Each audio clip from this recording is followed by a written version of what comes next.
የክብር ማህተም በምጽዋ የባህር ጠረፍ የተከተበው የጀግንነት ታሪክ። ይህ ዝግጅት በኢትዮጵያ ዘመናዊ ወታደራዊ ታሪክ ውስጥ እጅግ አስደንጋጭ፣ ልብ ሰባሪና በተመሳሳይ ጊዜ ደግሞ እጅግ ኩሩ ከሚባሉ ትዝታዎች አንዱን በዝርዝር ይዘን ቀርበናል። በየካቲት 1982 የምጽዋ ውጊያ ማብቂያ ላይ የነበረውን ያንን አስጨናቂና የቁርጥ ቀን ድባብ ቁልጭ አድርጎ ያሳያል።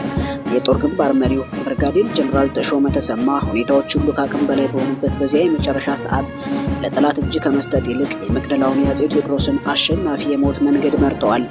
ይህ ዝግጅት ጀነራሉ ለታሪክና ለትውልድ ያስቀመጡትን ትንቢታዊ የኑዛዜ ቃል ብቻ ሳይሆን ለአንድ ሀገር የባህር በር መኖር የሞትና የሕይወት ያህል ዋጋ እንዳለው የተናገሩትን ጥልቅ ፍልስፍና ይዘረዝራል።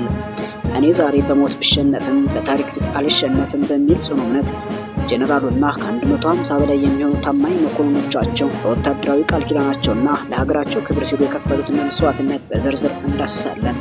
ከግል ሕይወት በላይ ሀገራዊ ዝናን፣ ከምርኮኝነት ውርደት በላይ የጀግንነት ሞትን ያስቀደመውን የዚህን ታላቅ መሪና የሰራዊቱን የመጨረሻ ደቂቃዎች የሚተርከውን ይህን እውነተኛና መሪር የታሪክ ሰነድ እነሆም። ሰብስክራይብ በማድረግ ጀምራችሁ እስከ መጨረሻው ድረስ ታደምጡት ዘንድ ተጋብዛችኋል።